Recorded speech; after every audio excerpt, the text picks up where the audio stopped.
A billionaire finds two homeless twin girls in front of his father's grave. They look at him and say, "Sorry, Grandpa, we came to see you." The man smiles in confusion, "But this isn't your grandpa." Until the girl's words leave him speechless. Autumn was painting the trees red and gold when Nathan Collins pushed open the iron gate of the cemetery.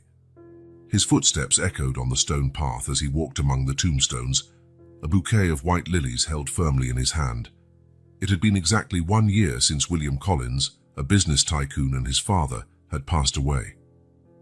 Nathan adjusted his dark coat against the chilly wind.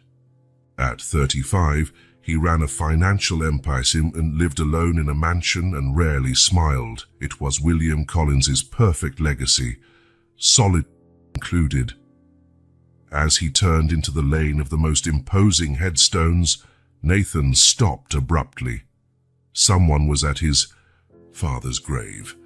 Not adults as he had expected, but two small girls. They had their backs to him, leaning over the black marble headstone where William Edward Collins shone in gold letters. Nathan frowned. Children were not common visitors in that exclusive section of the cemetery, especially not children on their own, and these two looked particularly out of place, wearing simple, worn-out clothes, disheveled hair, with no adult around. He approached, slowly, not wanting to scare them.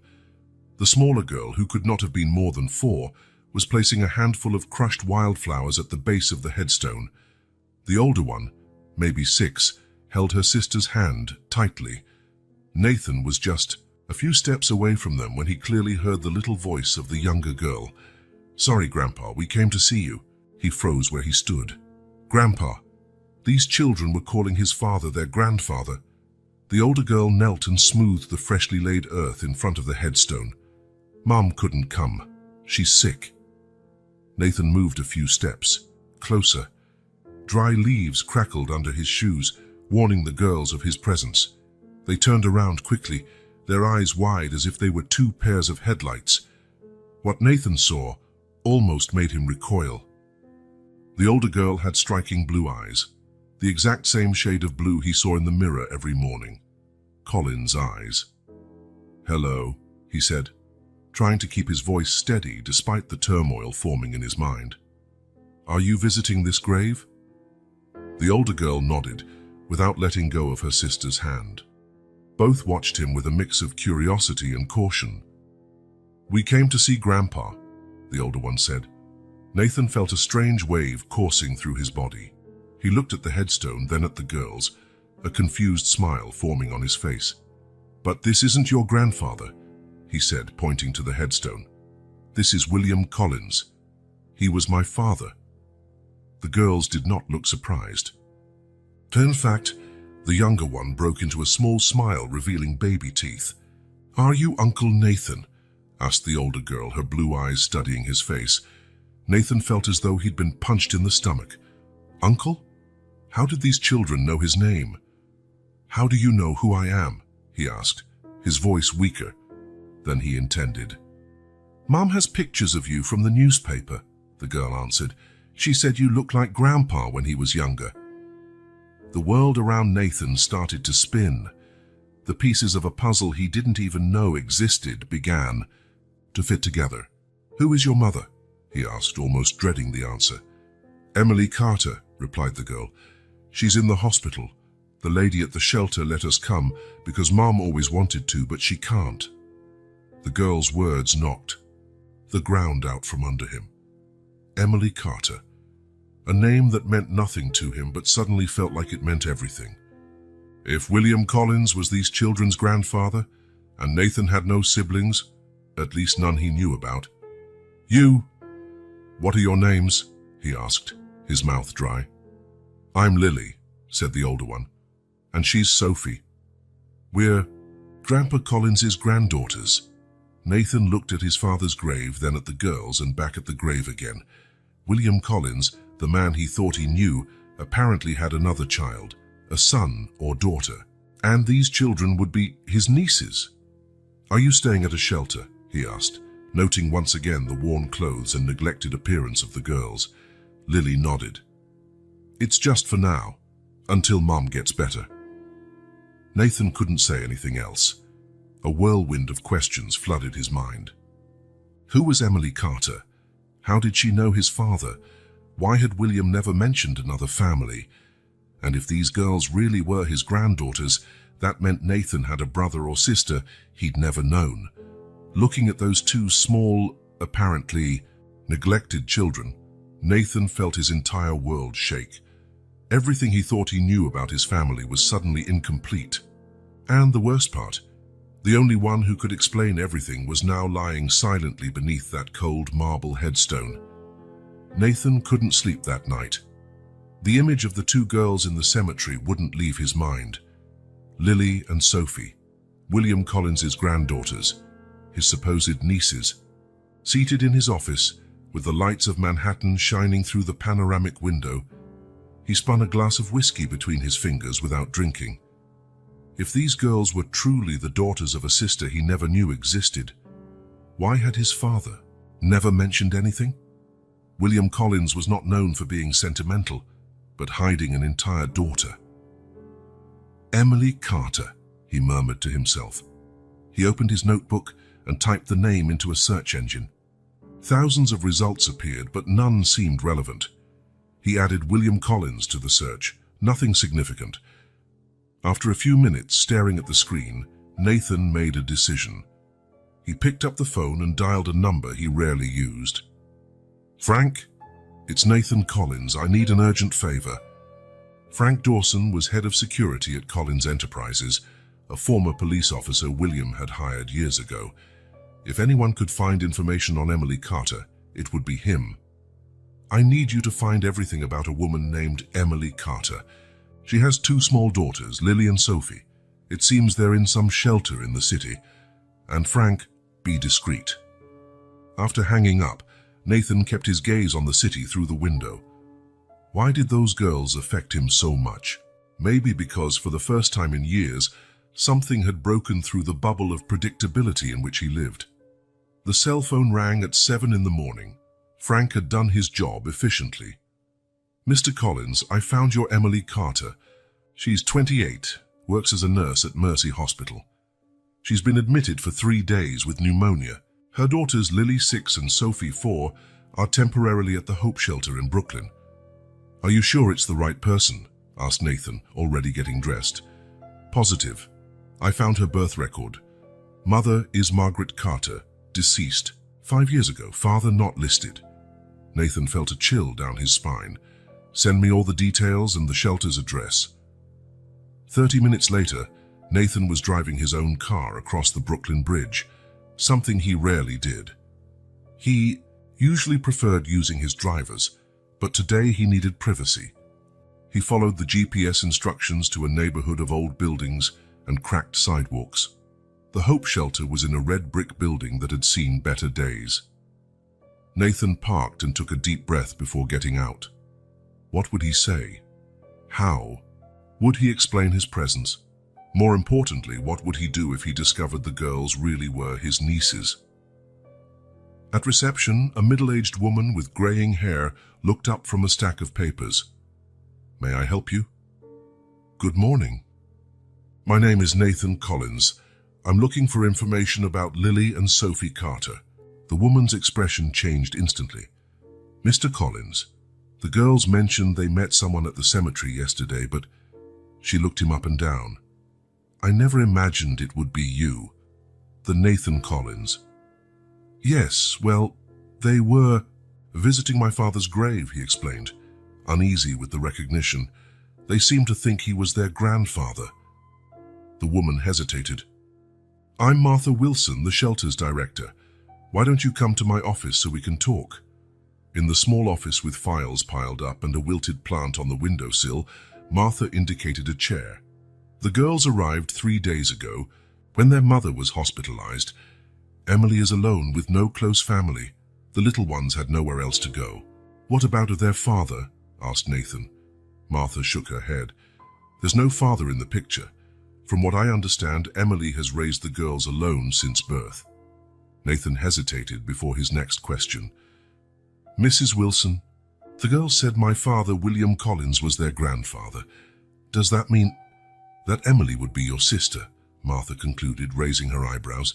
I don't know all the details, Mr. Collins, but Emily mentioned once that her mother had a relationship with a powerful man who never acknowledged paternity. A knot formed in Nathan's throat. I'd like to see them, the girls, and I'd also like information on how to find Emily at the hospital. Martha studied him for a moment. The girls are in the playroom. I can take you there. As for Emily, she's at Mercy Hospital, room 412. But Mr. Collins, these kids have already been through so much. If you're not planning to really be involved, maybe it's better not to raise their hopes. Her words hit Nathan like a slap. I understand your concern, but I need to find out the truth. In the recreation room, about 10 children played under the supervision of a young woman. Nathan immediately recognized Lily and Sophie sitting at a small table drawing. When they saw him, both pairs of eyes went wide. Sophie ran over to him, catching Nathan by surprise. Uncle Nathan, you came to see us. The girl's spontaneity caught him off guard. Lily approached more cautiously.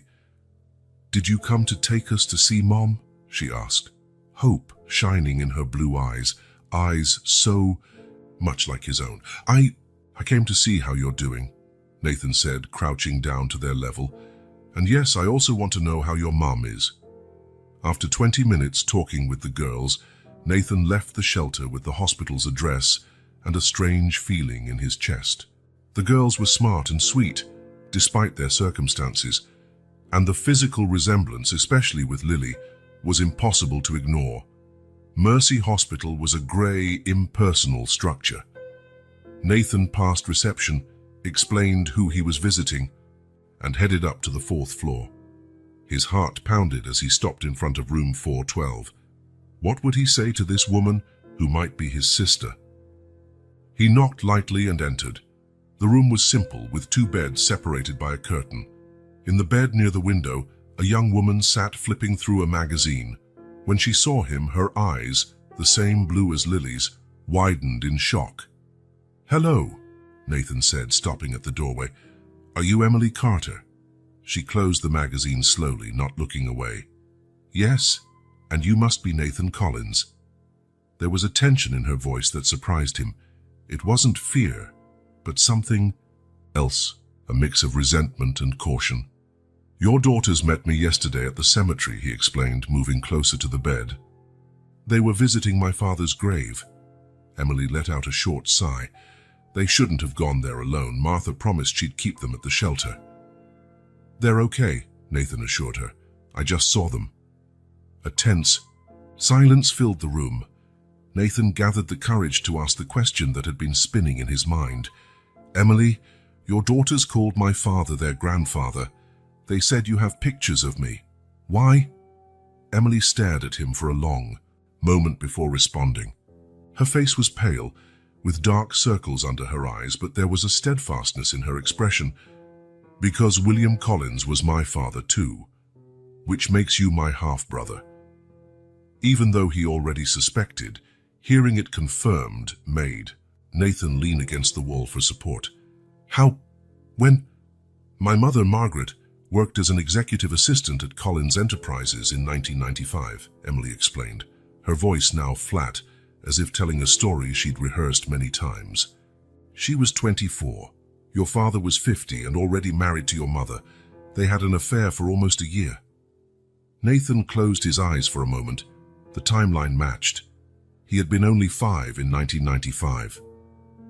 When my mother got pregnant, Emily continued, your father denied the baby was his. He offered her money to take care of the problem. When she refused, he fired her and paid a sum so she would disappear.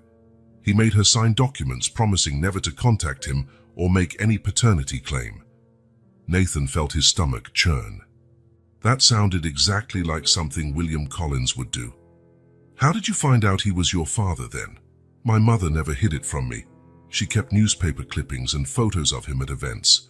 She always told me who my father was, even if he wanted nothing to do with me. Emily gave a sad smile. She wasn't bitter, you know. She said that despite everything, he'd given her me, and that was what mattered. Nathan pulled up a chair and sat down. Why did you never look for him? Or me? Emily let out a dry laugh. To say what? Hi, I'm your illegitimate daughter, the one you paid to keep hidden. Besides, he made my mother promise, and she kept her word. After she died, I thought about trying. But then I found out I was pregnant with Lily. Priorities change. What about the girl's father? Emily's face hardened. He's not in the picture. Never was. Nathan absorbed everything in silence. His father, the great William Collins, had hidden a daughter for decades. Paid for a woman's silence and then abandoned her while she was pregnant. When I found out William had died, Emily continued, I considered going to the funeral, but it felt wrong. He never wanted me in life. Why would he want me in death? But I promised the girls that someday I would take them to see their grandfather's grave. I just never imagined it would happen this way. Nathan looked at this woman he had just met, who carried the same blood as he did. A half-sister. His father had deliberately hidden. Emily, I had no idea. If I'd known, what would you have done? She asked, her tone now challenging. Would you have sought me out? I highly doubt it. You Collins are all the same. You only care about the empire, about appearances. That's not fair, Nathan protested. I never knew about you until yesterday. And now that you know, what do you want? Emily adjusted herself on the bed, eyeing him with distrust. Why are you here, Nathan? Guilt? Curiosity? Or are you worried I'll go to the press? With the sordid tale of the great William Collins, I want to help, he replied, surprised by his own sincerity. Your daughters, my nieces, are in a shelter. You're sick. We're family. Emily shook her head slowly. No, Nathan. You share the same blood as me, but that doesn't make us family. Family are the people who are there for each other, who support each other. I don't need your late charity. It's not charity, he insisted. It's the least I can do. Why? To ease your conscience, or to clean up your father's memory. The bitterness in her words stung. Nathan stood up, shocked by Emily's defensive hostility. He had imagined many reactions, but not this vehement resistance. Look, I know we don't know each other, and I understand your distrust, but your daughters are my nieces. You are my sister, and I just discovered my father kept an entire part of my family hidden from me all my life. I'm trying to process this as much as you are. Emily's gaze softened slightly. For a moment, Nathan saw vulnerability in her eyes. I don't need you to save us, Nathan. We've been doing fine so far. In a shelter? With you in the hospital? Nathan regretted the words as soon as they came out. Emily's face hardened again. Don't judge me. I've always done the best I could. One rough patch doesn't define who I am or how I raise my daughters. Nathan took a deep breath. I'm sorry. I didn't mean to judge. Just let me help, Emily. Please, we can take it slow. You need to recover, and the girls need somewhere better than a temporary shelter. Emily studied him for a long moment. Why do you care so much? You just met us. Because... Nathan hesitated, looking for the right words. Because you're the only family I have left, and maybe it's time to fix my father's mistakes, even though he's not here to do it himself. A heavy silence filled the room. Finally, Emily spoke, her voice calmer. Let's get one thing straight, Nathan. Accepting your help doesn't mean I trust you, and it doesn't mean you suddenly have the right to make decisions about our lives, if I even decide to accept it. Nathan nodded slowly. I understand. It's your choice, but I want you to know I'm here now, and I won't disappear. Emily did not reply, but there was something different in her gaze. It wasn't acceptance, not yet, but maybe it was the first step towards something neither of them could define. Nathan spun a pen between his fingers as he stared at his computer screen without really seeing it. 3 days had passed since his meeting with Emily at the hospital, and he couldn't stop thinking about her and the girls. The thought that he had a family he never knew he had haunted him like a shadow. The intercom on his desk rang, interrupting his thoughts. Mr. Collins, Mr. Davidson from the board, is here for the 10 a.m. meeting. Send him in, Claire. Nathan replied, straightening his tie and trying to push Emily out of his mind. Robert Davidson, Collins Enterprises legal director for over 20 years, entered the office with his usual rigid posture. At 60, he was one of the few executives who had worked directly with William Collins and stayed on after his death. "Nathan," he greeted with a formal nod, "I received your email about the Asia contracts, but I confess I'm more curious about the other matter you mentioned." Nathan motioned to the chair in front of him. "Thanks for coming, Robert. Yes, I have a delicate issue to discuss." Davidson placed his briefcase on the table.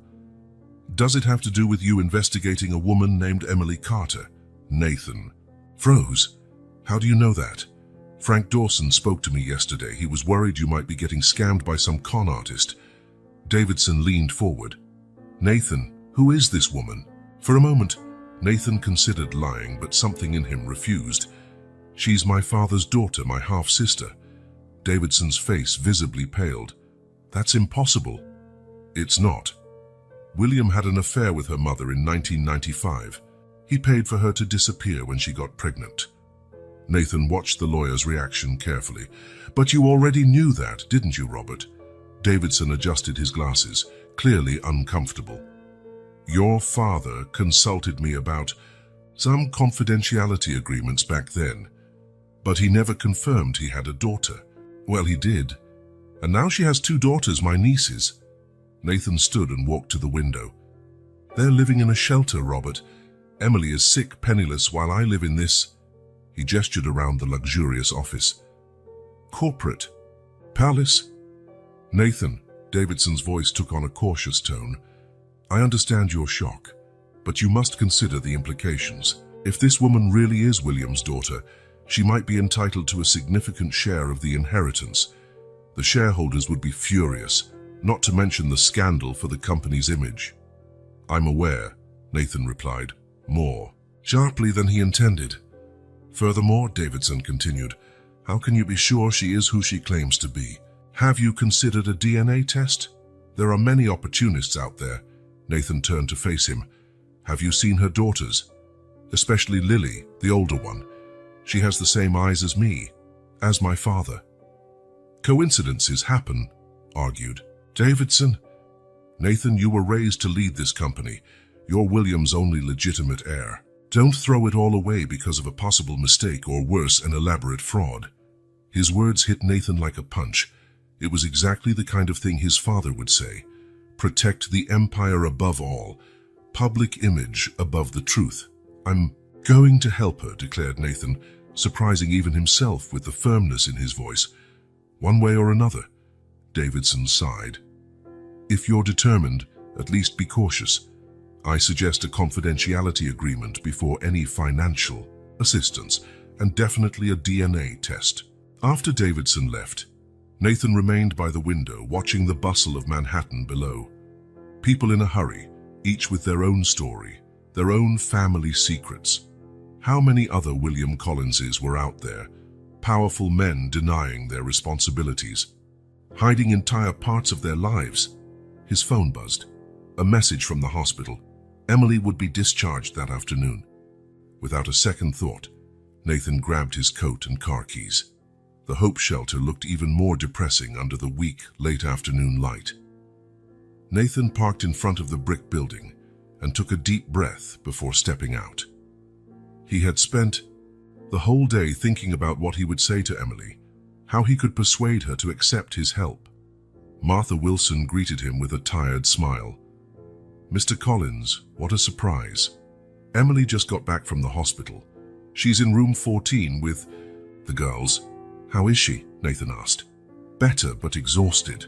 She insisted on leaving the hospital today, even though the doctors recommended more time. She's stubborn, worried about the bills, about the girls." Nathan nodded, feeling a mix of admiration and frustration. "May I see her?" Martha led him through the narrow hallways to a door at the end of the corridor. She knocked lightly and opened it. "Emily, you have a visitor." The room was small, with 2 single beds and a bunk bed.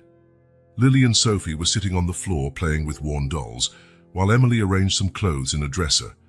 When she saw Nathan, her face showed surprise, then suspicion. "Girls," Martha said, "why don't you help me prepare some snacks for everyone?" Sophie jumped up excited, but Lily looked at her mother hesitant. "It's okay, sweetheart," Emily assured. "Go with Mrs. Wilson." After the children left, a heavy silence filled the room. Emily sat on the edge of the bed, visibly tired. "Didn't expect to see you again so soon," she said. "I heard you were discharged from the hospital today," Nathan replied, standing near the door. "How are you feeling?" "Better. I can't afford to stay sick for long." She gestured around the room. "As you can see, our plan B isn't exactly 5-star. Nathan surveyed the cramped space, the peeling walls, the window that barely closed. Guilt washed over him again. "Emily, I want to help. I can find you an apartment, pay your medical bills, make sure the girls have everything they need." Emily crossed her arms. "And in return?" The question caught him off guard. "In return, I don't want anything. We're family." "Family," she repeated with a sad smile. "You've known me for less than a week, Nathan. We're not family just because we share half our DNA." "Then let me get to know you," he insisted. "Let me be part of the girls' lives. They're my nieces." Emily studied his face for a long moment. "Why is this so important to you? Is it guilt? Or just a charity project to make yourself feel better about being the only child of the great William Collins?" Her words hurt, but Nathan recognized the self-defense behind them. "It's not that at all. Maybe it's actually selfish. I've spent my entire life alone, Emily. My mother left when I was 10. My father was, well, you know how he was. I grew up surrounded by people who wanted things from me, not with me." Something in Emily's expression softened. "And you think money will fix it all? Will heal the wounds my mother carried for years? Give my daughters a grandfather who never wanted to know them?" "No," Nathan admitted. "I know my fortune. Can't erase what my father did, or undo the suffering you went through. But it can give you a better future." Emily looked down at her hands, her determination still visible in her weary face. "I can take care of my daughters on my own. I always have." "I don't doubt that," Nathan responded. "But no one should have to do everything alone. Not you, not me." A silence fell between them, less tense than before. Nathan realized he couldn't force Emily to accept his help. She had spent her entire life being strong, surviving without the Collins name. Her resistance wasn't mere stubbornness, it was self-preservation. "Think about it," he finally said. "Not for you, but for Lily and Sophie. They deserve more than this place, more than worrying about medical bills and rent." Emily didn't answer right away. When she did, her voice was quieter. "I'll think about it, but I'm not promising anything. For Nathan, that was enough. For now." He set a business card on the dresser. "My personal number. Call me when you decide or if you need anything." Leaving the shelter, Nathan felt a strange mix of emotions. Part of him feared Emily would never call, that she would reject his help outright. Another part feared the opposite, that she would accept, and he wouldn't know how to be the brother she needed. As he drove back to Manhattan, the skyscrapers rising on the horizon like sentinels of his privilege, Nathan knew that, no matter what Emily decided, his life would never be the same. William Collins's secrets had changed everything, and now he had to decide what kind of man he would be, a copy of his father or someone entirely different. Nathan couldn't sleep. For the third night in a row, he found himself on the terrace of his apartment, gazing at the illuminated city below. His encounter with Emily at the hospital had shaken him more than he expected. A sister, nieces, a family he never knew existed. He took a sip of his whiskey, letting the amber liquid burn his throat. Part of him wanted to help Emily and the girls immediately, get them out of the shelter, offer them a comfortable home, pay the medical bills, ensure the girls got a good education. After all, he had enough money for several lifetimes. But another part hesitated. What if he was acting too hastily? What if Emily really didn't want his help? What if he got too involved and ended up disappointed? Or worse, what if he disappointed? "The girls?" His phone rang, interrupting his thoughts. It was Frank Dawson. "Mr. Collins, I have the information you requested about the Hope Shelter." Frank's deep voice sounded tired even over the phone. It's a decent place, mostly funded by private donations. They take in families in temporary crisis for a maximum of 3 weeks. 3 weeks. Nathan frowned. Then what? Then, the families have to find somewhere else. Emily Carter and the girls have been there for 5 days. She's been in the hospital for 3 of those. Nathan thanked him and hung up. 3 weeks wasn't much time. Emily would be weak after pneumonia, possibly unable to work for a while. Where would they go next? He looked at the city again, thinking of Emily's defensive stare. She didn't want his charity. She'd made that clear. But what if there was another way? One that respected her pride but still offered real help? Next morning, Nathan drove to the Hope Shelter. Martha Wilson greeted him with a tired but genuine smile. "Mr. Collins, what a pleasant surprise. Are you here to see the girls?" "Actually, I'd like to speak with you first," he replied, following her into her small office. "I want to help, but in a way Emily can accept." Martha indicated a chair. "She's a proud woman, and she has good reasons to distrust the Collins family." "I know," Nathan admitted. "That's why I need your guidance. What does the shelter need most right now? And what will Emily and the girls need when they leave?" Martha's eyes lit up.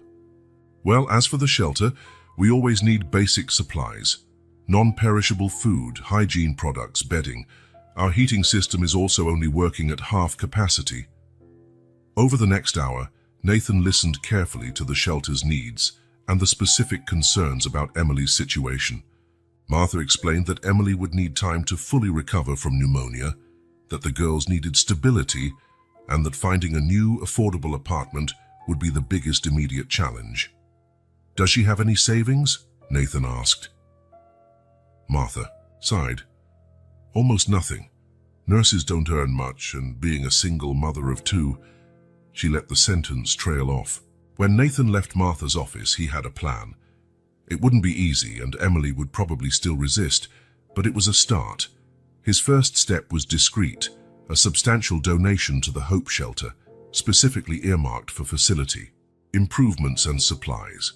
When Martha tried to thank him profusely, he asked her not to mention the donation amount to anyone, especially Emily. The second step was more challenging. Nathan visited the hospital where Emily worked and met with the head of nursing, partially explaining the situation, that Emily was his newly discovered sister, that she was going through difficulties, and that he wanted to help without undermining her independence. "She's an excellent nurse," the supervisor stated, "but our department is facing budget cuts. We can't offer paid medical leave for more than 2 weeks." After a long conversation, they reached an agreement. The hospital would find funds to extend Emily's paid medical leave for a month, allowing her to fully recover. Nathan, of course, would be the real source of those funds, but Emily need not know that. 3 days later, Nathan finally visited Lily and Sophie at the shelter. The girls greeted him enthusiastically, especially Sophie, who ran into his arms as if she had known him for years, not weeks. "Did you bring presents?" she announced, pointing to a little pink backpack by the bed. "Sophie," Lily admonished her gently, "we don't ask for presents like that." Nathan laughed. "I didn't bring any presents today. But how about this? After we visit your mum at the hospital, we can stop for ice cream." The girls' eyes lit up, and even Lily couldn't hide her smile. At the hospital, they found Emily sitting up in bed, flipping through a magazine. She looked less pale than on his last visit, but still visibly weak. Her expression upon seeing Nathan was a mix of surprise and suspicion. "I thought you'd given up," she said after the girls left with a nurse to get juice. "Why would you think that?" asked Nathan, sitting in the chair beside the bed. "It's been almost a week. I figured maybe you realized we're too complicated for your lifestyle." Nathan smiled slightly. "Do you always assume the worst about people?" "Not about people. About the Collins," she responded. She studied his face. "So why are you here, Nathan? Really?" "Because I want to get to know my sister," he answered simply, "and because I want my nieces to know they have an uncle who cares about them." Emily looked away, a sign that his words had touched her. And how long will this interest last? A month, a year, until something more important comes along? I can't predict the future, Emily. All I can promise is that I'm here now, and I want to be here tomorrow, too. When the girls returned, conversation shifted to lighter subjects. Nathan stayed almost 2 hours, listening to Sophie describe a drawing she had made at the shelter, and Lily explaining with surprising detail the book she was reading. He observed how Emily interacted with her daughters, patient, loving, firm when needed, and felt a growing admiration for this woman who, despite all difficulties, had raised 2 such special kids. As promised, he took the girls for ice cream afterward. While he watched them select their flavors with childish excitement, he felt a strange sense of belonging he had never experienced before. Over the next 2 weeks, Nathan established a routine. He visited the girls at the shelter almost daily, often bringing small gifts. Nothing ostentatious, just books, art supplies for Lily, a small teddy bear for Sophie. He took them to visit Emily at the hospital, and occasionally on brief outings, the park, the zoo, once the movies. Martha watched him with a knowing smile. "They're getting attached to you," she remarked one afternoon, while the girls played. "In the shelter's tiny courtyard. I'm getting attached to them too," Nathan admitted, surprising himself with the honesty of that statement. "What about Emily? Is she starting to trust you?" Nathan sighed. "It's complicated. Sometimes it seems like she does. Other times I feel like she's just tolerating my presence for the girl's sake." "Give her time," Martha advised. "Emily carries deep wounds." When Emily was finally discharged from the hospital, Nathan was there to pick her up. She seemed surprised to see him, but didn't protest when he took her small bag. "The girls are excited to see you," he said as they walked down the corridor. "Lily decorated your side of the room at the shelter with drawings so you'd feel welcome." A shadow passed over Emily's face. "I hate that they're stuck in that place." "It's temporary," Nathan reminded her gently. "What then?" "I don't have the money for a new apartment deposit. I barely have enough for rent." Nathan hesitated. This was the moment he'd been waiting for, but he needed to be careful. "About that," he began cautiously. "Maybe we could talk when we get back to the shelter." Emily gave him a wary look but nodded. At the shelter, after an emotional reunion with her daughters, Emily finally sat down with Nathan in a quiet corner of the common room. "So what did you want to talk about?" she asked directly. Nathan took a deep breath. "I found a few apartments for rent that might interest you. Safe neighborhoods near decent schools, reasonably priced." Emily raised an eyebrow. "And how exactly do I pay for the deposit? Or the rent, considering I'll still be on medical leave for a while?" As for the deposit, Nathan chose his words carefully. "I'd like to help. As an advance, not a gift. You can pay me back whenever you can, no rush." "And why would you do that?" "Because we're family," he said simply, "and families help each other." Emily studied him for a long time, as if trying to decipher his true intentions. "What if I never manage to pay you back?" "Then don't, that's not the point." To his surprise, Emily didn't reject the idea outright. "I'll think about it," she said at last. That was more than Nathan expected. A small step, but a significant one. In the following days, Emily slowly began to warm to the possibility of accepting Nathan's help. Together, they visited some of the apartments he had found. They were modest places, nothing luxurious, but clean, safe, and definitely better than the shelter. Emily chose the simplest, most affordable one, a two-bedroom apartment in an older but well-maintained building, with a small green area where the girls could play.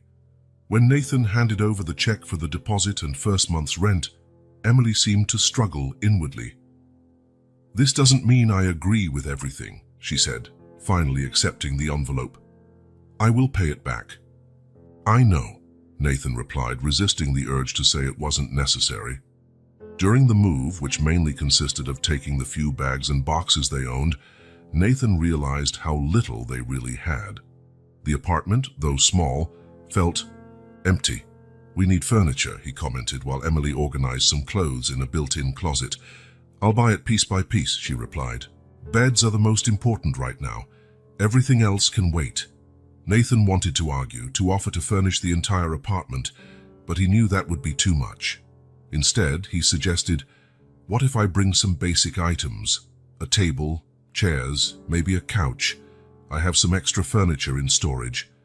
That wasn't entirely true, of course, but it sounded better than offering to buy everything new.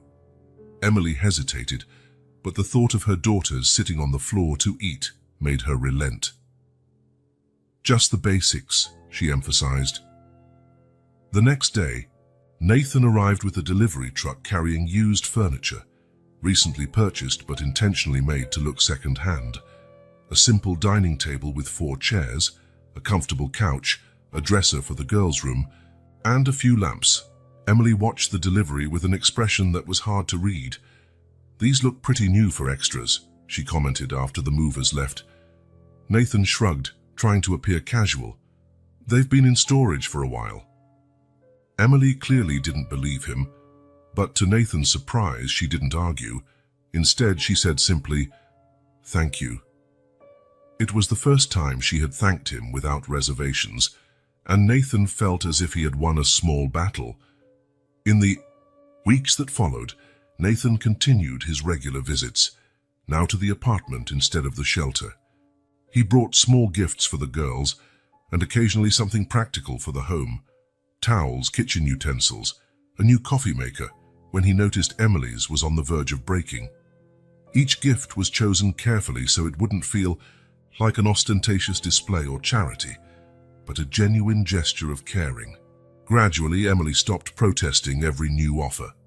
One evening, after the girls were asleep, Emily served Nathan a cup of coffee in the small kitchen. "Why do you keep coming back?" she asked abruptly. The question caught Nathan by surprise. "What do you mean? You've already done more than enough to ease any guilt you feel about what your father did. You don't have to keep doing this." "I'm not here because of guilt, Emily," he replied, meeting her gaze. "I'm here because you matter to me. We're strangers. You've known us for less than 2 months." Nathan took a sip of his coffee, thinking about how to explain. "You know, I grew up in a huge house with everything money could buy, but I never felt like I belonged anywhere. My father was always working.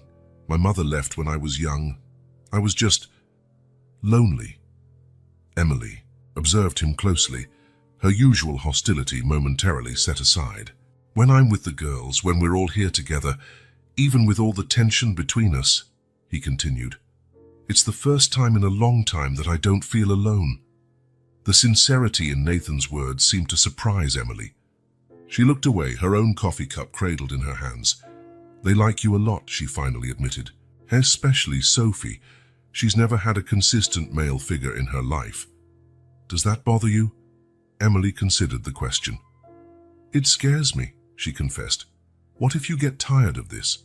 If you decide you have more important things to do, they'd be devastated." "I won't disappear, Emily. That's what everyone says until it happens," she sighed. Their father promised the same thing. It was the first time she had mentioned the girl's father in any detail. Nathan sensed he was treading on sensitive ground. "What happened with him?" he asked softly. Emily shrugged. The classic story. A grand romance, big promises. "When I got pregnant with Lily, I found out he was married. He denied the baby was his, said I was trying to trap him." She let out a bitter laugh.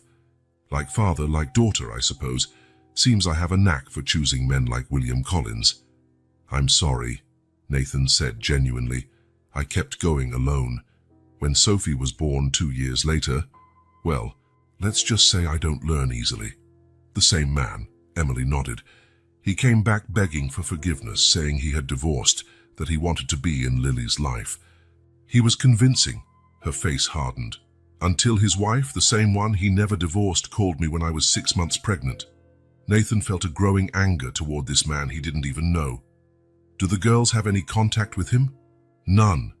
He moved out of state soon after, blocked my number. The last I heard from him was a lawyer offering an agreement to relinquish parental rights in exchange for me never requesting child support." She shrugged. "I signed. I didn't want anything from him anyway." The conversation left Nathan pensive. Emily had every reason to be distrustful, first abandoned by her father, then by her children's father. Men who promised and failed. "I'm not like them," he said finally. "Everyone says they're not like the others," Emily replied, but her tone was more weary than cynical. "Then I'll have to prove it," Nathan declared. Day by day, when Nathan left the apartment that night, he felt he finally understood Emily's resistance better. He was also more determined than ever to show her he could be trusted, that he wouldn't vanish like the other men in her life. On his drive home, his phone rang repeatedly, his lawyer, trying to reach him with urgent news about the legal implications of his involvement with Emily and the girls. But for the first time in his professional life, Nathan turned off his cell phone, determined not to let anything interfere with what truly mattered. Tomorrow he would deal with lawyers and their concerns. Tonight, he just wanted to remember the look on the girls' faces when he promised he would come back over the weekend to help assemble the small bookshelf he had brought, and the rare, precious moment when Emily smiled at him without reservations as he said goodbye. Small steps, small gestures of trust. It was only the beginning, but for Nathan, it meant everything. It was a perfect Saturday morning. Blue sky, pleasant temperature, a light spring breeze. Nathan was waiting in the parking lot of Emily's building, tapping his fingers on the steering wheel of the SUV he had rented especially for the day. He had sent a message 2 days earlier, inviting Emily and the girls to spend the day together. To his surprise, after 24 hours of silence, she replied with a simple, "Okay." When Emily appeared with the girls, Nathan couldn't help but notice how different the children looked from the first time he saw them at the cemetery. Their clothes, though simple, were clean and well cared for. Lily had her hair in a neat ponytail, and Sophie wore a yellow polka dot dress that made her look like a little ray of sunshine. "Uncle Nathan!" Sophie yelled, running toward him. Over the past few months she had become even more affectionate. Lily followed behind with more reserved steps, but there was a smile on her face. Emily came last, visibly hesitant. "So, where are we going?" "It's a surprise," Nathan replied, opening the car door, "but I promise you'll like it." During the drive out of the city, Sophie kept up a lively conversation about her new school and the friends she was making. Lily occasionally chimed in, but spent most of the trip quietly observing the landscape passing by outside. Emily remained silent, casting the occasional glance at Nathan. After almost an hour of travel, Nathan turned onto a private road leading to a secluded property. Large iron gates opened automatically as they approached. "What is this place?" Emily finally asked, breaking her silence. "An animal rescue retreat," Nathan said, parking near a renovated farmhouse.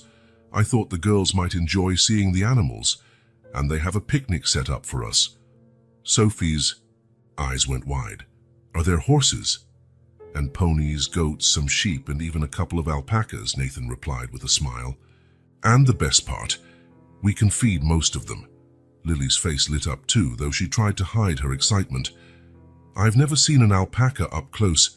Emily seemed surprised at the choice of outing. "How did you find out about this place?" "A friend mentioned it once.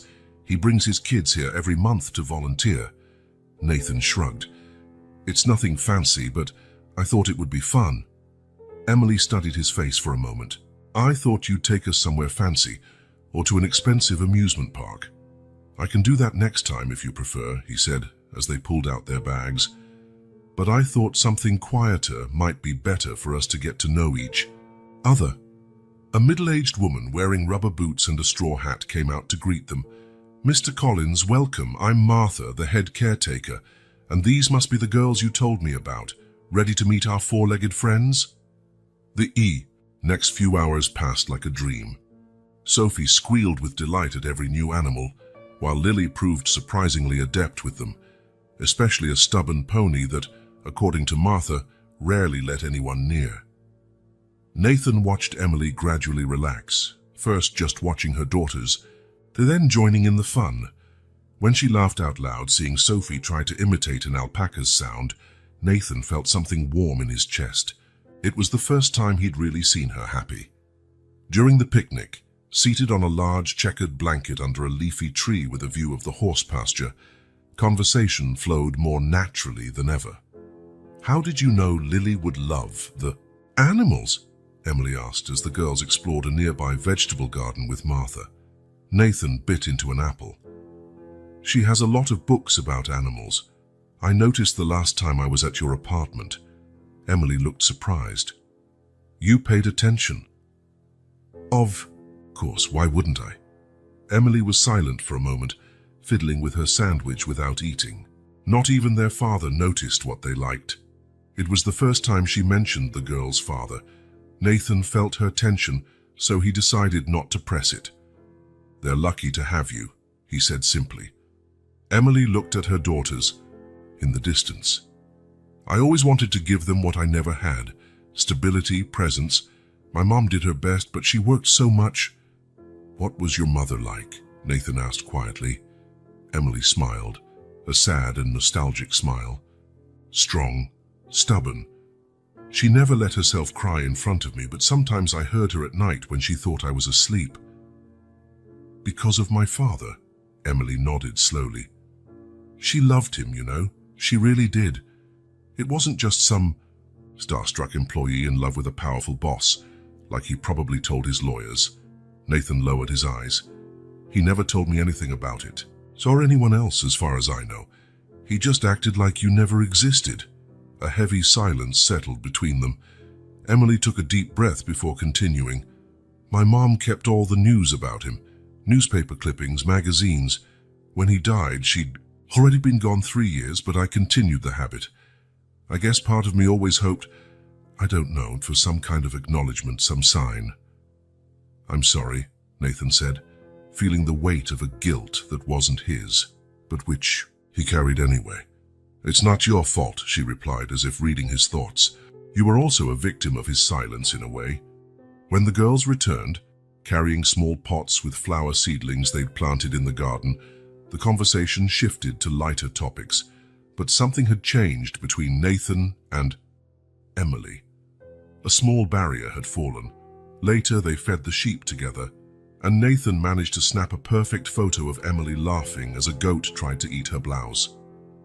When he showed her the picture, she looked surprised. "I don't even remember the last time I saw myself smiling like that." "You should smile more," Nathan commented. "It suits you." A slight blush colored Emily's cheeks, and she turned her attention back to Sophie, who was calling them over to see a baby rabbit. On the drive back to the city, the girls fell asleep in the back seat, exhausted from so much activity. The silence in the car was comfortable until Emily spoke, her voice almost a whisper, so as not to wake her daughters. "I found something yesterday. I was organizing some boxes of my mother's stuff that were stored at a friend's place, and I found an envelope I'd never seen before." Nathan glanced at her briefly before focusing on the road again. "What kind of envelope?" Emily reached into her purse and took out a slightly crumpled manila envelope. "Letters, and some documents my mother kept." She hesitated. "They're about your father and her. Things I didn't even know." Nathan felt his heart speed up. "Do you want me to see them?" Emily stared at the envelope for a long moment. "I do, but not here, not now. Could you come over to the apartment tomorrow night, after the girls are asleep?" "I'll be there," he promised. By the time they arrived at Emily's building, it was already dark. Nathan helped carry the sleeping girls up to the apartment. After tucking them into bed, he found Emily in the small living room. "Thanks for today," she said, for the first time sounding genuinely appreciative. "It was special for them." "And for you?" Nathan ventured. Emily smiled slightly. "Yes, for me too. You're not what I expected, Nathan Collins." "What did you expect?" "Someone more like your father, I guess," Nathan felt. Those words like an unexpected compliment. "See you tomorrow night, then?" Emily nodded, clutching the envelope to her chest. "At 9. The girls will be asleep by then." The following night, Nathan arrived right on time. Emily opened the door wearing simple clothes, jeans and a blue t-shirt, with her hair loose, something he rarely saw. "They fell asleep quickly tonight," she said, inviting him in. They were exhausted from telling everyone at school about the animals. The living room was lit only by a corner lamp, creating a more intimate atmosphere. On the coffee table sat the manila envelope, along with 2 cups of tea.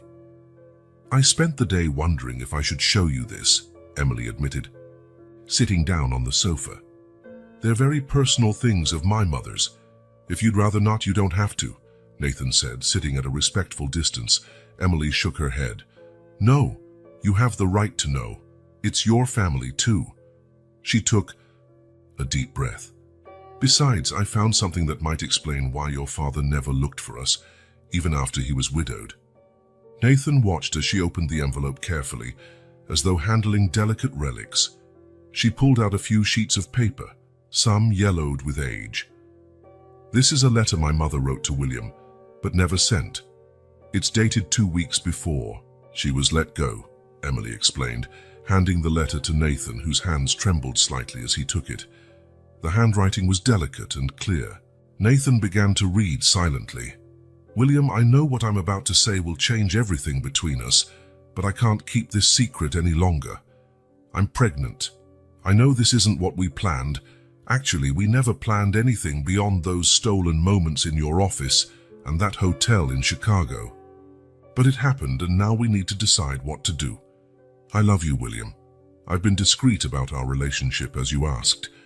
I understand your position, your family, but this baby is part of both of us, and I can't pretend it doesn't exist." The letter went on, alternating between declarations of love and pleas for understanding.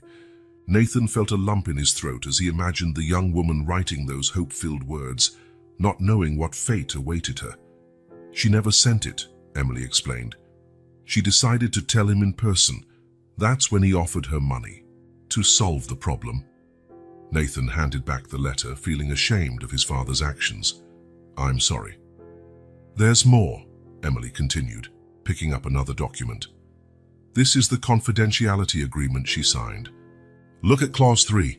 Nathan examined the legal document, recognizing the standard format used by his father's lawyers. Clause 3 stated that Margaret Carter could not, under any circumstances, contact any member of the Collins family, including William himself, his wife, or his son. If she violated the agreement, she'd have to return all the money plus a penalty, Emily explained. "My mother used that money to start over, to give us a life. She couldn't risk losing it all." Nathan shook his head, incredulous at his father's calculated coldness. "But after he was widowed, that's where it gets even more." "Surprising," Emily interrupted, picking up another sheet. "This is a report from a private detective dated 2015, a year after my mother died." Nathan took the paper, confused. It was a professional report detailing Emily Carter's life. Then 19, a nursing student, working part-time in a diner. It even included a photo of her leaving college. "I don't understand," he muttered. "Your father hired someone to investigate." "Me," Emily said, her voice trembling now. "He knew my mother had died. He knew where I was, what I was doing. He knew about me, Nathan." Realization struck Nathan like a punch. He knew, but he never made contact. Emily nodded, tears shining in her eyes. He chose to keep ignoring us even when there was nothing stopping him from meeting his daughter. Nathan set the report on the table, feeling an increasing anger toward the man who had raised him. William Collins had had the chance to correct his mistake, to meet his other daughter, but he had chosen silence again. "There's one more thing," Emily added, her voice almost a whisper. She hesitated, then produced another sheet. "It's a copy of a DNA test," Nathan frowned. "What do you mean?" "From what I gather, at some point he must have gotten a sample from me. Maybe a strand of hair, I don't know." He confirmed what he already knew. "I'm his daughter, 99.9% certainty." Shock left Nathan speechless. His father had secretly confirmed paternity, yet still chose to do nothing. Not to acknowledge Emily, nor to let Nathan know he had a sister. Without thinking, Nathan reached out and took Emily's hand. To his surprise, she didn't pull away. They remained like that for a few moments, united by the silence and the shocking revelations about the man who had brought them together and kept them apart at the same time. "He doesn't define us," Nathan finally said. "What he did, the choices he made, we don't have to carry that. We can choose differently." Emily gave his hand a slight squeeze. "I've been trying to tell myself that for years, but it's hard when all you know is that your father didn't want you." "I do," Nathan said before he could think better of it.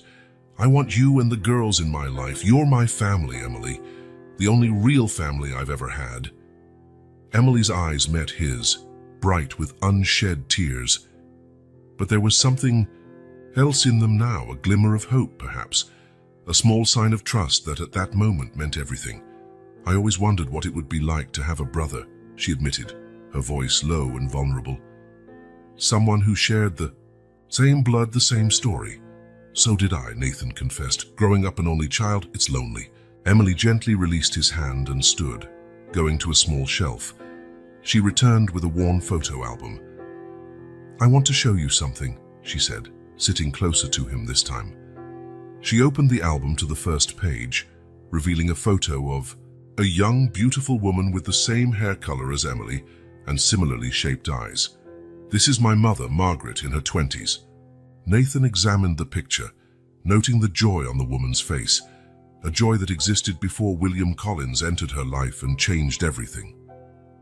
Page after page, Emily showed him fragments of her childhood, simple birthdays, school graduations, small park outings. In every photo, it was just Emily and her mother, occasionally a friend, never a father, never an extended family. She did the best she could, Emily said, touching a photo where Margaret was hugging her in front of a small Christmas tree. "She worked 2 jobs sometimes just to give me a decent life." "She seems incredible," Nathan commented, feeling genuine admiration for the woman his father had rejected. "She was," Emily confirmed. "You know, when I was little, I used to make up stories about my father. I'd say he was an astronaut on a secret mission or a government agent who couldn't reveal his identity." She laughed sadly. "It was easier than accepting the truth." "And what was the truth your mother told you?" Emily closed the album. "That my father had another family he loved more, that he made a choice, and it wasn't us." She sighed. "She never spoke badly of him, you know? She said he had his reasons, that it was complicated. It was only when I got older that I realized how much she protected him, even after everything." "And you? Did you ever want to look for him?" "Many times," Emily admitted. "Especially as a teenager. I even went to the building where he worked once, stood on the opposite sidewalk watching. I saw him leave, get into a limousine. He seemed so unreachable." Nathan tried to imagine the scene. A teenage girl watching from afar the father who never acknowledged her, while William Collins continued his life without ever looking back, without realizing his own daughter was right there, so close. "You know what's stranger?" Emily continued. "After I had the girls, part of me wanted them to meet their grandfather, not for the money, but because, well, because family should matter. I even wrote a letter when Lily was born, but I never had the courage to send it." "He missed out on a lot," Nathan said softly. "He missed knowing you, watching you grow up, meeting his granddaughters. That's something money can't buy." Emily nodded, silent tears now rolling down her cheeks. Nathan hesitated only a moment before moving closer and gently hugging her. She stiffened at first, but soon relaxed in his arms, allowing herself, perhaps for the first time, to cry over the rejection she had carried all her life. "It's all right," he murmured, holding her as silent sobs shook her body. "We're not alone anymore." When Nathan left the apartment that night, something fundamental had shifted between them. The revealed documents and the shared stories had built a bridge across the chasm William Collins had left. Emily and Nathan were no longer strangers bound. By a genetic accident, they were at last beginning to become a family. And as he drove home, Nathan realized that for the first time in a long while, He no longer felt alone in the world. The little girls he had met at the cemetery and the sister he never knew he had were slowly filling the emptiness William Collins had left in his life. It was only a beginning, a first genuine gesture of trust, but for Nathan, it meant everything. Nathan stared at the city through his office window. The view of Manhattan was stunning, gleaming skyscrapers, the river in the distance, millions of lives moving in sync. It was an empire of concrete and glass, not unlike the empire William Collins had built and left to him. The phone rang for the fourth time. It was Davidson again, insisting on discussing the board's serious concerns about his involvement with Emily and the girls. Nathan let it ring until it went to voicemail. In recent weeks, something had changed in him. The night Emily showed him her mother's documents, the proof that William Collins knew about his daughter, had done a DNA test and still chose to deny her, had awakened something in Nathan.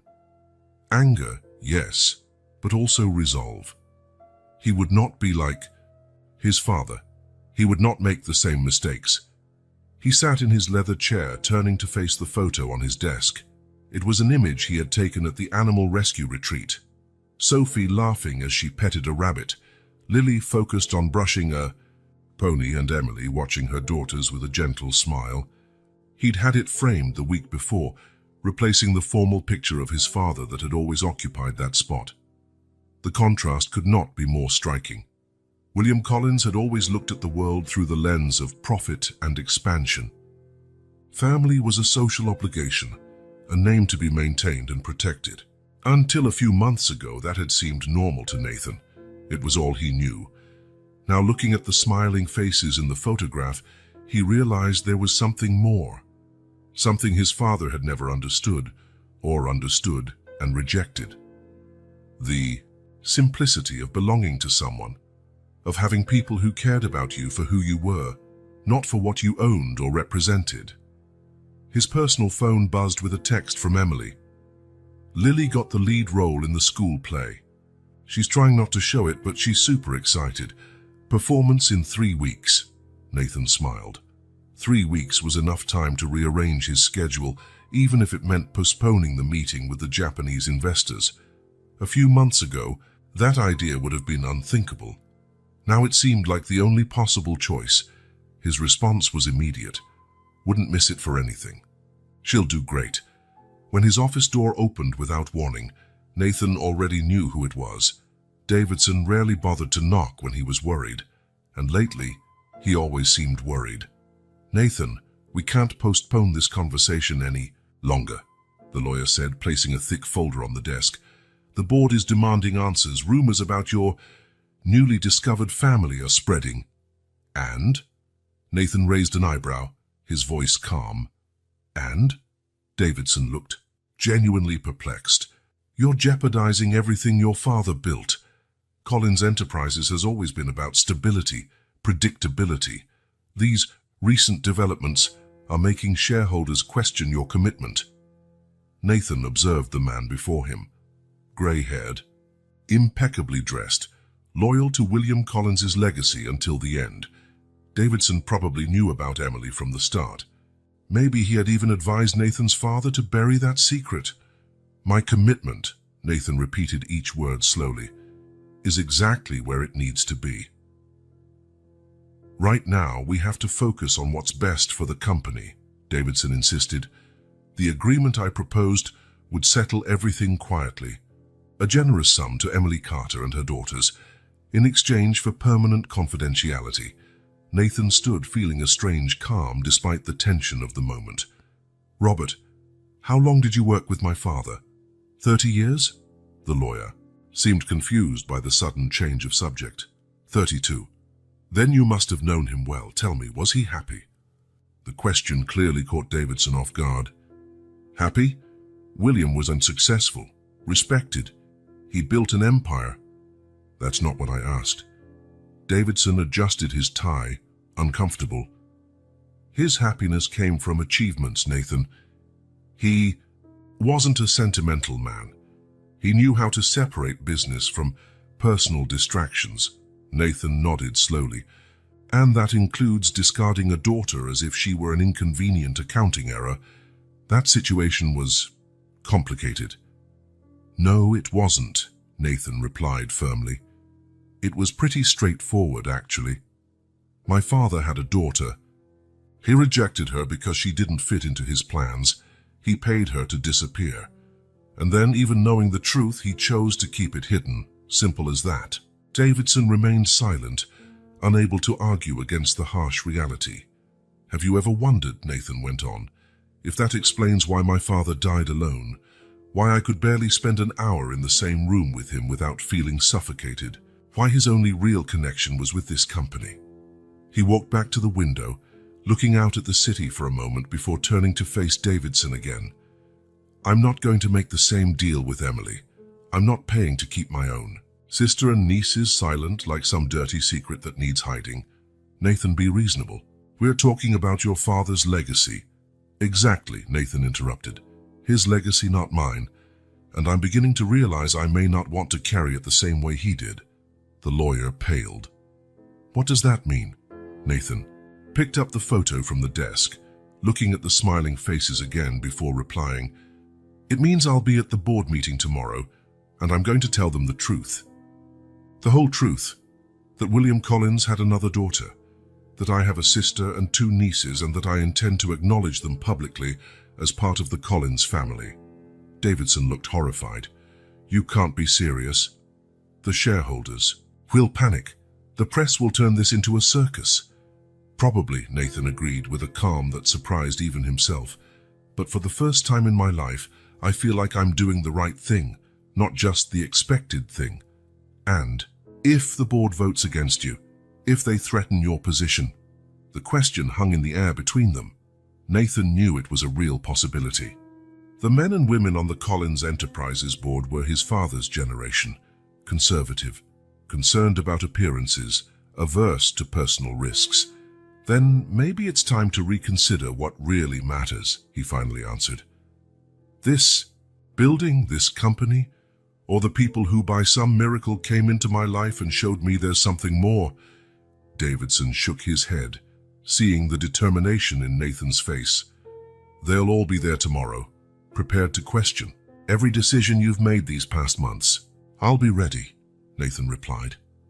After the lawyer left, Nathan looked again at the photo in his hand. Fear was still there, of course. Fear of failing as a brother and an uncle. Fear of losing what his father had built. Fear of not being strong enough to uphold this new vision of family he was trying to create. But for the first time, fear didn't feel paralyzing. Because now there was something bigger at stake. He picked up his phone and typed a message to Emily. Can I come? Over tonight? I need to talk to you about something important. Her reply was quick. Sure. The girls are asking when you're coming. Sophie made cookies in her cooking class and saved some for you. Nathan smiled. Cookies probably crooked and burnt. Made by a 4-year-old. Something so simple, so insignificant to most people. But for him, right then, it felt like the most important thing in the world. He took one last look at the city view before grabbing his coat. The Collins empire would still be there tomorrow, whatever the outcome of the meeting. But tonight, there were cookies waiting for him, a school play to celebrate and a family, his family, to protect. And for the first time, the path ahead seemed perfectly clear. The rain fell softly as Nathan and Emily walked through the park, near her apartment. The girls had stayed with a neighbor, giving the siblings a chance to talk without interruption. In recent months, these moments alone had become precious, an opportunity to fill in the gaps of their separate lives. My mother wrote to him several times, Emily said suddenly, as they took shelter under a tree. Not just to William, but to your mother too, Nathan frowned. To my mother? You never mentioned that before. Emily shrugged, looking at the puddles forming on the path. I didn't think it would matter. After all, no one replied. How do you know that? I found the drafts. She kept copies of everything. Emily stuck her hands in her jacket pockets. They were desperate letters, Nathan, telling them about the pregnancy, asking only for some acknowledgement, not necessarily money. She even sent a newborn photo of me. Nathan felt a tightening in his chest. The idea that his mother, Victoria Collins, knew about Emily was something he had never considered. He'd always seen William as the villain in this story, or so he thought. How? Many letters? At least 12 over 2 years. Emily turned to look at him. I always assumed your father just threw them away unread. But now, I wonder if your mother intercepted them. The suggestion hit Nathan like a punch. Victoria Collins, the always proper and cold matriarch, who had left the family when he was 10. She had always blamed William's infidelities for the separation. She never mentioned a pregnant mistress. I need to check something, he said, his mind already churning with possibilities. Do you have copies of those letters? Some of them. Want to see them? Nathan nodded. And I need to visit. My parents' old house. The Collins mansion had remained virtually untouched since William's death. Nathan rarely went there, preferring his apartment in the city. But now, as he walked through its silent halls, he looked for answers that might be hidden among those walls. His mother's office, a room William had never remodeled after she left, was exactly as she had left it. Shelves of books, an elegant desk, and that mahogany chest that was always locked in the corner. Nathan remembered asking about it as a child, only to receive evasive answers. It took almost an hour of rummaging through drawers to find a small golden key hidden in a secret compartment in the desk. When he finally opened the chest, his heart raced. Letters, dozens of them organized by date, some still in their original envelopes, others carefully unfolded. The handwriting was unmistakable, the same as the copies Emily had shown him. Letters from Margaret Carter to Victoria Collins, begging for compassion from one woman to another. Nathan sat on the floor, reading letter after letter, each word intensifying his anger. His mother had known, she had always known. She had not only ignored the desperate pleas of a pregnant woman, but had actively concealed Emily's existence. In one of the letters, Margaret had written, I'm not asking your husband to publicly acknowledge our daughter. I only want her to meet her father and maybe one day her half-brother. Every child deserves to know where they come from. Attached to this letter was a baby photo, Emily, only a few months old. On the back, the date and a simple message, Emily Carter Collins, your daughter. With trembling hands, Nathan picked up his phone. It was time for a visit he had postponed for far too long. Victoria Collins now lived in an elegant Hamptons estate, far from the eyes of New York society. After the divorce from William, she had received a considerable fortune and chosen a discreet yet luxurious life. She rarely saw her son, limiting contact to the occasional phone call on important dates. When Nathan arrived unannounced, he found her exactly as he imagined, sitting in the sunroom drinking tea as if nothing in the world could disturb her serenity. At 65, Victoria maintained the austere elegance that had always defined her. Perfectly dyed hair, flawless posture, controlled expression. Nathan, she said with mild surprise. What an unexpected visit. He did not respond to the formal kiss she offered. Instead, he set a bundle of letters on the tea table. What are these? She asked, though her eyes revealed she already knew. Letters from Margaret Carter. All addressed to you. All about Emily, the daughter father had with her. My half-sister. Victoria took a sip of her tea, as if needing time to organize her thoughts. I see you've been digging through old things. Are you not going to deny it then? Deny what exactly? Her voice remained calm, almost clinical. That your father got a secretary pregnant. That she tried to use the child to get money. It's an old story, Nathan. The coldness of her response fueled Nathan's anger further. She didn't want money. She just wanted Emily to meet her father, to know who he was. Victoria shifted in her chair, finally meeting his eyes. She wanted much more than that. She wanted legitimacy, recognition, a share of the Collins fortune. So what if she did? Nathan raised his voice. Emily was his daughter. She had just as much right as I do. Don't be naive. Victoria retorted, dropping her serene facade. You think she was the only one? Your father had affairs constantly. If we opened that door, we'd soon have dozens of women claiming they had his children. But Emily was actually his child. You knew that. You had her photos. There's no denying the resemblance. Victoria averted her gaze. I did what was necessary to protect our family. Protect, Nathan almost shouted. You destroyed part of it. You condemned an innocent child to grow up without a father, a woman to raise her daughter alone. I did what any mother would do, Victoria responded, her voice hardening. I protected my son. I protected your future, your inheritance. My inheritance, Nathan repeated bitterly. That's what this is about? Money? Don't oversimplify, she shot back. It was about your place in the company, in society. William was weak. If he acknowledged an illegitimate child, he'd soon divide everything among multiple offspring. I wouldn't let your future be jeopardized. Nathan shook his head, incredulous. So while you fought with father over his infidelities, you simultaneously hid the consequences of one of them. What kind of hypocrisy is that? Victoria stood up, clearly shaken. You don't understand how it was. Our marriage was already falling apart.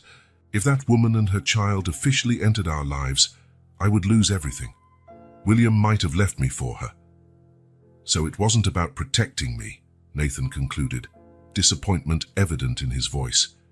It was about you. I did what I thought was best at the time, Victoria insisted, her voice trembling slightly now. And afterward? After you and father split? After he died? Why did you never tell me about Emily? Victoria hesitated, and for the first time Nathan saw something in her eyes he'd never seen before. Guilt. It was too late, she said quietly. What good would it do? Reopen old wounds? You not only hid Emily from me, but condemned her to a difficult life for your own selfish reasons, Nathan accused. Do you know how she grew up? How many hours her mother had to work to provide for her, while you lived here in this palace, pretending to be the wronged wife? Victoria sank back into her chair, suddenly looking smaller, more fragile. I was afraid, she confessed in a low voice. Afraid of losing everything if William acknowledged the other daughter. Afraid you'd hate me if you found out. Then, I just didn't know how to tell you. Nathan looked at the woman before him, elegant, controlled, calculating. His mother, who always seemed so sure, so certain of her decisions. Now he saw only a frightened person who had made terrible choices to protect her own comfort. Emily has 2 daughters, he finally said. Your granddaughters, Lily and Sophie. Wonderful children you'll never meet. Victoria raised her eyes, surprised. Nathan, don't be drastic. We can work this out like adults. Maybe I can meet them now, offer some compensation. Compensation? Nathan laughed without humor. You think you can just buy your way back? Pay to clear your conscience? I'm trying to do the right thing now, Victoria argued. It's too late, Nathan replied, standing up. Emily grew up without a father because of your choices. The girls grew up without grandparents, and I spent my whole life believing I was an only child, dealing with a loneliness you helped create. Victoria reached out a pleading hand. Nathan, please, I'm your mother. He regarded her for a long moment, feeling a mix of pity and disappointment. A mother who hid my sister from me for 30 years, who threw away letters begging for help, who put money and status above. An innocent child. Nathan gathered the letters from the table. I have to go. Emily and the girls are waiting for me. My family is waiting for me.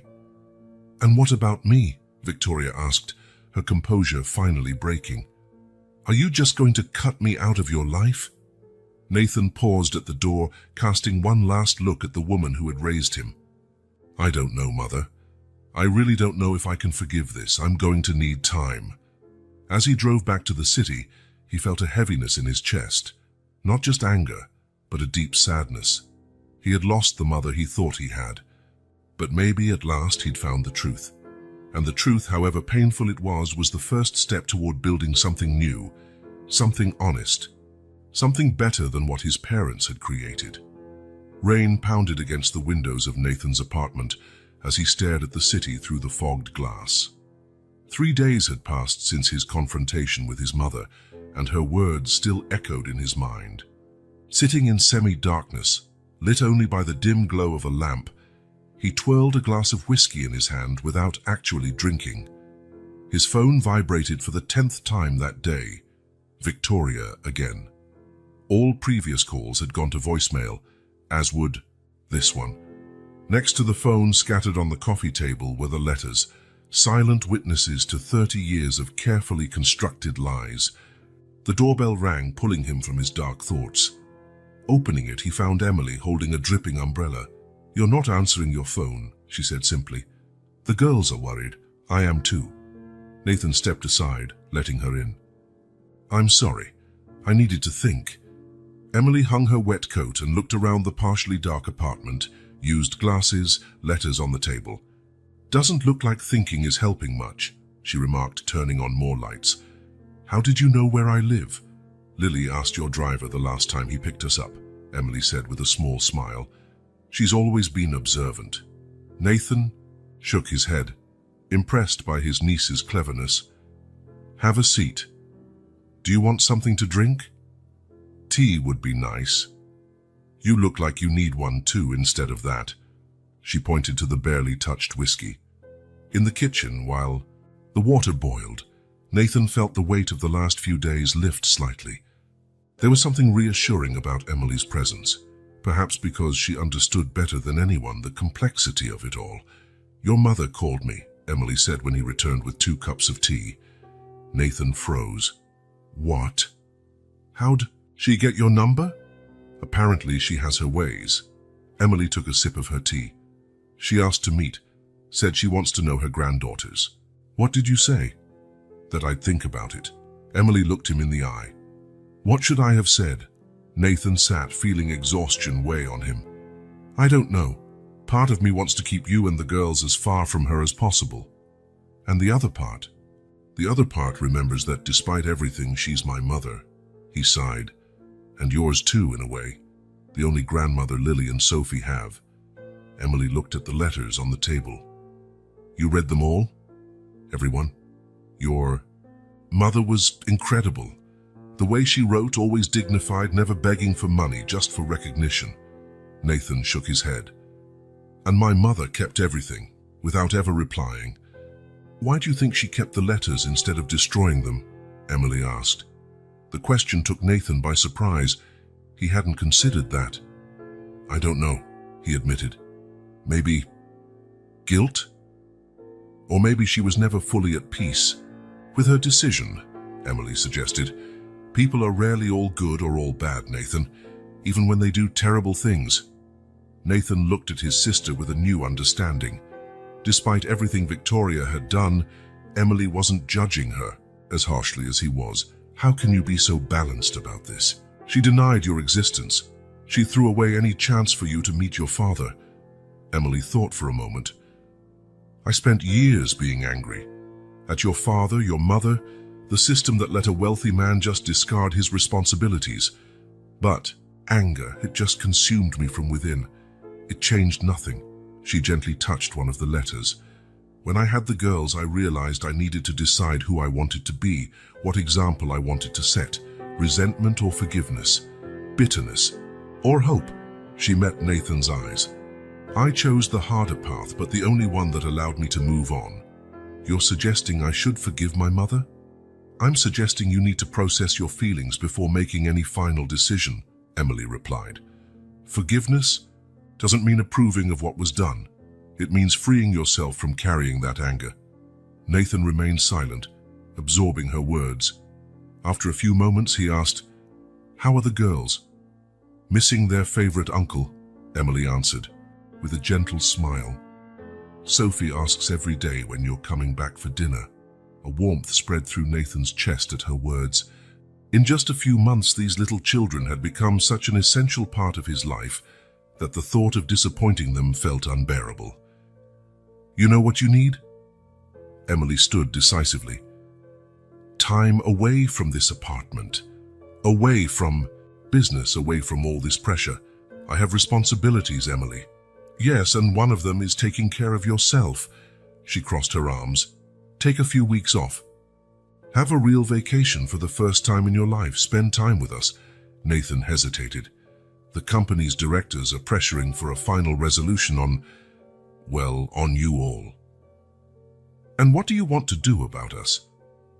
I want to do the right thing, he answered promptly. Emily smiled. Then start by doing the right thing for yourself. Breathe, think, then decide. After Emily left, Nathan pondered her words. Maybe she was right. Maybe what he needed wasn't more meetings or more analysis, but simply time to feel, to understand what truly mattered. He picked up the phone and for the first time in years, called his assistant with an unprecedented request. Mark, I need you to rearrange my schedule for the next 3 weeks. I'm taking a vacation. The small beach house in the Hamptons had been closed up for years. It had been in the Collins family for generations, but William rarely used it, preferring luxurious hotels for his few vacations. Nathan had fond memories of the place. It was one of the few where his family seemed almost normal before his parents' marriage fell apart. The idea of taking Emily and the girls there came naturally. It wasn't ostentatious like the family's other properties, just a simple house overlooking the ocean with direct beach access, perfect for children, away from the chaos of the city and the obligations waiting for them. Is this really yours? Sophie asked, her eyes wide as she ran from room to room. Actually, it's ours, Nathan replied, watching his niece's excitement. It belongs to the Collins family, and your Collins too. Emily, unloading in the kitchen, paused when she heard those words. It was the first time Nathan had included them so directly in the family legacy. The following days passed in a peaceful bubble of simplicity. Mornings on the beach, building sandcastles with the girls. Afternoons exploring the small coastal town or reading under the gentle autumn sun. Evenings playing board games or watching movies, all piled together, on the big living room sofa. For Nathan, it felt like discovering an entirely new life. No meetings, no constant phone calls, no pressure about decisions affecting thousands of jobs. Just him, his sister, and his nieces, living moments he never imagined could be so fulfilling. One such moment occurred on the beach, when Lily, normally reserved, sat next to him as they watched Sophie chase seagulls. Uncle Nathan, she began seriously, are you going to stay with us forever? The innocent question struck right to the core of his reflections. Why do you ask that, Lily? She drew circles in the sand with her finger. Because important people always leave. Nathan felt a pang in his heart. Who left, Lily? Dad did. The grandpa we never met. Mom's grandma. Adults always promise to stay, but then they disappear. In that moment, Nathan truly understood the impact of abandonment across generations. William had abandoned Emily. The girl's father had abandoned them, and now Lily feared the same pattern would repeat. Lily, I can't promise to be physically present every single day, he answered carefully, but I can promise that I'll always be your uncle. I'll always be part of your life. I'll always be a phone call away if you need me. That's a promise I won't break. The girl studied him for a long moment, with that intensity so reminiscent of Emily. Do you really promise? With all my heart, Nathan replied, extending his pinky. Lily hooked her pinky around his, sealing the pact with the seriousness only a 6-year-old could grant a promise. That night, after the girls were asleep, Nathan and Emily sat on the porch, watching the waves in the moonlight. Lily asked if I'd stay forever, he commented. Emily sighed. She's afraid to get attached. After their father left, she became more cautious with her feelings. I promised I'd always be in her life, Nathan said. It's a promise I intend to keep. Emily smiled. I know you will. You're not like them, Nathan. You're not like our father or the girl's father. How can you be so sure? You've only known me a few months. Because I've seen them. Men like our father, who see people as disposable pawns in their power games. She looked him in the eye. You could have done the same. You could have offered us money in exchange for silence. You could have simply disappeared from our life. But you're here, Building sandcastles with my daughters and making promises you plan to keep. Nathan felt a weight lift from his shoulders. When I found the girls at the cemetery, I thought it was just guilt over something my father did. But now, he searched for the right words. Now I realize you're the family I've always wanted. A real connection, not based on obligations or appearances, even with all the problems we bring, especially with them, Nathan replied, smiling. Real people have real problems. That's what makes them, well, real. When they returned to the city after 2 weeks, Nathan was different, calmer, more centered, and absolutely sure about his next steps. The Collins Enterprises conference room was full when Nathan walked in. Directors, lawyers, and his mother, all waiting to discuss the situation, as they had carefully labeled it. Victoria Collins looked older since their last encounter. Her face, normally impassive, showed signs of sleepless nights and constant worry. When her eyes met Nathan's, he saw something rare in them, uncertainty. Davidson, ever formal, began the meeting with a detailed account of the family situation and its potential implications for the company. Documents were handed out, numbers presented, hypothetical scenarios laid out. Nathan listened patiently. When it was finally his turn to speak, he rose calmly. I appreciate the thorough analysis, Robert, but let's address the central point. I discovered I have a sister, Emily Carter, my father's daughter with Margaret Carter. Emily has 2 daughters, my nieces Lily and Sophie. He looked directly at each person in the room. These aren't hypotheses or possibilities. They're facts. Davidson cleared his throat uncomfortably. Nathan, no one is questioning the biological relationship. The question is how to handle this situation in a way that protects the company and its legacy. The situation, as you call it, was created by my father, who chose to deny his own daughter, Nathan said, his voice resolute, and was perpetuated for 30 years by my mother, who hid the truth even from me. Victoria paled visibly. Nathan, we've already talked about this. I did what I thought was best at the time. Yes, we did talk, and I've spent the last few weeks thinking it over. Nathan opened a folder in front of him. I asked the company's lawyers to prepare these documents. They're simple and straightforward. He slid a copy toward each person at the table. I'm transferring 20% of my shares in Collins Enterprises to Emily Carter. Additionally, I'm setting up a trust fund for Lily and Sophie, guaranteeing their educational and financial future. A murmur spread through the room. Davidson was the first to react. Nathan, this is impulsive. Those shares represent a considerable fortune and a significant voting power in the company. I'm aware, Nathan responded. I'm also aware my sister was deprived of her birthright for 3 decades. This is just the first step toward correcting that wrong. Victoria stood, her usual composure finally breaking.